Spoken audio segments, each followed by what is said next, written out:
Hi everyone, and welcome to Brink's Spring 2021 Demo Day. I hope you and your loved ones are staying healthy and safe wherever in the world you may be. We're here today to talk about food. More importantly, to meet the game changers that are disrupting our food systems. At Brink, we get excited about the work we get to do day in and day out because we believe we can drive a real meaningful change, not only for ourselves, for our families, for the communities where we live, but also for future generations, our fellow Earthlings, and the planet overall. We get to back teams with capital and support them through their development journeys and development life cycles so that they can get here to speak to you today. Our milestone, our format for Demo Day has changed this year, just like it does every time, as we're constantly iterating to build and improve our experience. This year, we've decided to focus on a vertical focused Demo Day. So today is all about food. Next week, we'll host another one on medtech, supply chain and logistics, and we'll keep going from there. Hopefully, this will permit a much more tailored and unique experience for key stakeholders like yourselves that are in this space to connect, to share insights, and drive outcomes, all in a much more efficient and effective manner. So usually at this time, I'll go on my rant about how important it is to create a sustainable food supply and how horrendous animal agriculture is and why it needs to end. But today I'm not going to subject you to that.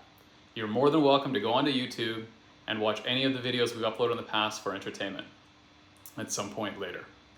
Today I'm going to tell you more about why I'm bullish on an animal-free food system, more today than ever before. Number one, we're seeing more companies develop products that have higher fidelity to meat and dairy than ever before. What we mean by that is there's more ingredients being brought in with new processing techniques that are leading to expanded taste and texture profiles by startups all around the world. In essence, we're getting super close to the tastes and textures and price points that people demand. Number two, we also have seen investment go through the roof. We're seeing rounds fill faster than ever before. Just in the last quarter, we had 4 of our portfolio teams close multi-million-dollar follow-on rounds, all that were oversubscribed with no shortage of interest coming in.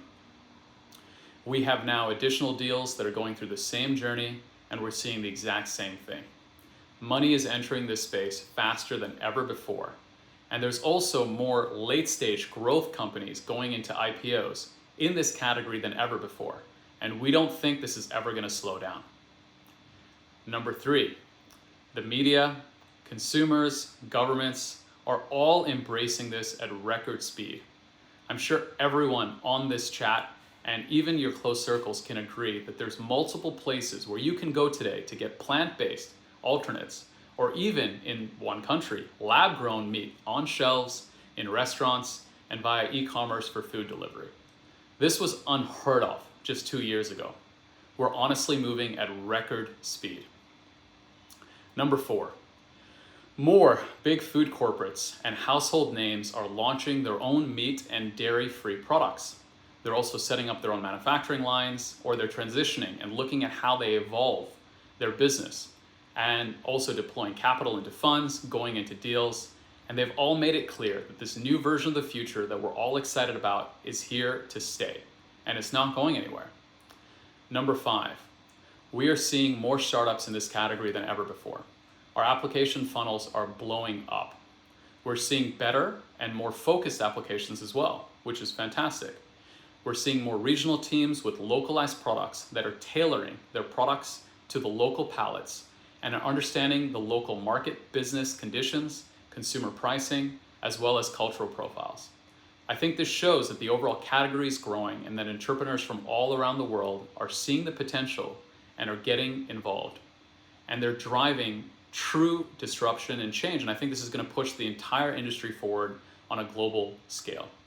Again, remember, this isn't about competition, because players in the plant-based space or lab-based space are not going against themselves.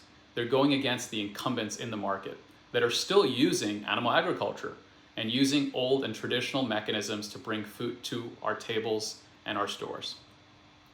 Number 5, sustainability has become the heart of every conversation we have today. people are getting called out, and this isn't a topic that we can change because you can no longer just greenwash this or activate this as a CSR initiative. There are real guidelines and frameworks being drawn out, and governance is coming at a speed that faster before. And there's much, much more. All in all, I like to say we have, for the first time, all the ingredients for us to go out and cook the perfect dish.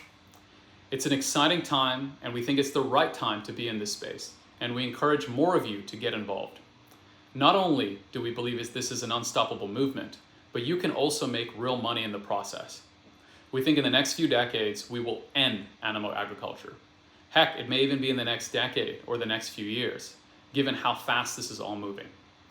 Bottom line is now is the time. There is no stopping this movement. It is no longer a trend. Plant and lab-grown food are here to stay and will change the way we eat forever. With that, I'm going to open up to a panel where we will hear from industry stakeholders on why alternate protein is the future of food. And they'll speak before the teams get on stage and share what they've been up to for the last few months. I want to thank you for tuning in today and spending the next few hours with us and meeting some fantastic teams. Thank you and enjoy.